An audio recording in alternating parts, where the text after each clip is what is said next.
Raven, and this is the second installment of Double Strain Collective's Women's History Month series, With Care. Today, we're standing with bartender, pop-up queen, USBG treasurer, and beverage director, Kamalani Ingersoll. Hi, Raven. Hi, Kamalani. Thanks for coming here. How are you? Busy, a little stressed, but super excited. Awesome. Yeah. Well, thanks for making time for this today. Oh man, this is the most exciting thing that I have to do all week, to be honest. Yeah, Nice. super stoked to be part of this. Well, before we even dive into all the amazing things about you, of which there are many, you made some really cool cocktails for us today. I was hoping maybe you could tell us a little bit about them. Yeah, I went with a split-base Sazerac. I went with the Rittenhouse Rye for half the split base, and then Pierre Fernie 240 Cognac. I like to louche the glass with the absinthe before anything gets poured in. I do a little bit of ice and absinthe in there. I feel like it kind of wakes the spirit up as opposed to just spraying it on the glass. Right. A little lemon oil over the top, so just a lemon expression. Just the oil, I want to kind of like keep more of the sweetness. I don't want that hanging out in there, and the kind of rind making it more better. Yeah, well, just standing here, it smells so good. Yeah. So cheers to Cheers, that. thank you. Thank you. Well, I could inhale that. That's amazing. Yeah, but just diving right into it. So you are a busy, busy lady. What's going on in your world right now? I was recently, elected to be the USBG Detroit's treasurer. I'm a part of the starting team of a new bar that should be opening April-ish, spring. Keep it loose. Yeah, keep it loose. We definitely had a more concrete date before the pandemic. I'm beverage directing, making the menu, spirit selection, hiring bartenders like that, which hiring bartenders I find is the easiest part because there's so many great bartenders in Detroit. Well, also, so you are Hawaiian. Mhm. Yes. Yeah, born and raised in Hawaii. Yeah, I have, a blend of things. I'm also Mexican, French, Vietnamese, Hawaiian. Oh, wow. Yeah. Okay. But culturally, I identify as Hawaiian because that's where I learned my morals, how to navigate the world. I speak a little native Hawaiian as well. Oh, beautiful. Yeah. How do you feel like, that heritage has kind of played a role in your craft, or has it? Definitely. I would say on a smaller scale, just that heritage and that background definitely comes off in the menu, whether I intend to or not. I get asked a lot as I'm building the menu, like, oh, did you choose that ingredient because you're Hawaiian? And I'm like, maybe that wasn't my first thought. I chose this ingredient because it's a delicious ingredient, but perhaps it was, the first ingredient to come to mind to me because of my background, because of where I was raised and the things I ate and drank growing up. And then on a larger scale, I feel like Hawaiian culture is very matriarchal. Okay. Yeah, so women are, seen more as equals. You don't talk back to your grandma, you don't talk back to your wife, So I feel like as a Hawaiian woman or as a Hawaiian girl growing up, I was taught daily to speak up for yourself and stand up for yourself, and you don't let anyone treat you like this, male or female, or whatever you identify as. No one treats you like this. These are your boundaries.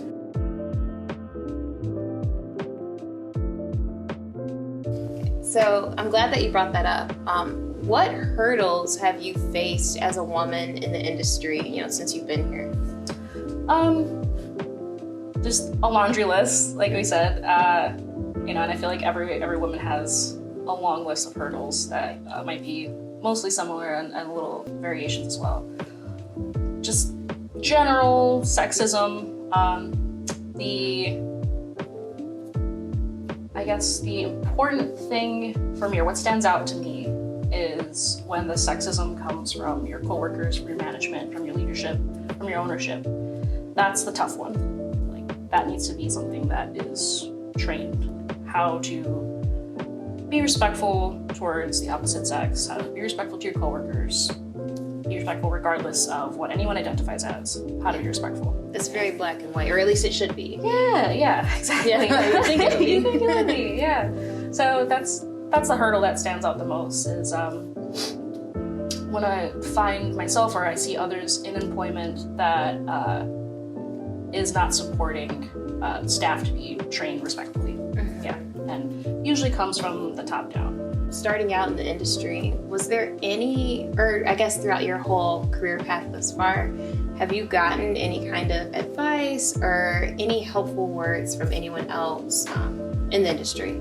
Sure. I definitely wish there was more when I was starting out. I wish that there was a structure on a list of resources that women could go for, whereas it was kind of just like one-on-one with your bar mates, or find yourself with a bar mom that has been through it already and she kind of gives you advice. And I wish there was more of a structured resource on where this advice is coming from, if it's educated advice and it's not just one person's experience trying to teach a young female bartender, your personal take on things, because it might be different for everyone. Absolutely. But yeah, just I wouldn't say that there was a single source of advice that helped me get through it. Just kind of navigating on your own and taking bits and pieces from other bartenders and trying to apply that into your own safety and precautions. That's something that I'm very passionately trying to work on as well. Sure. Trying to work on for the community. It's like finding educated advice to give to bartenders that start out on like, these are your boundaries, this is how you ask for your boundaries to be respected, et cetera, et cetera. This is how you stay safe. Yeah. Well, I would say you're already, becoming that bar mom that you speak of. Your name floats around all the time, and your influence on the industry is clear.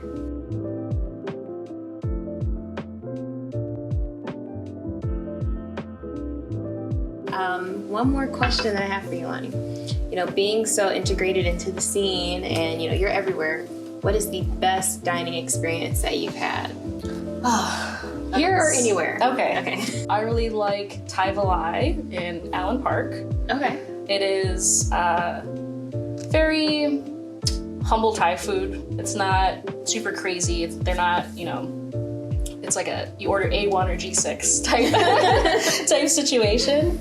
It's family run with some out of family staff, and I feel like when I go there and watch their service, I kind of reflect on myself, like, have I forgotten the basics? Like, have we been so caught up in the buzz and the hype of being like a Detroit restaurant that I've forgotten about human to human, like basic interactions, and they're so good at that there.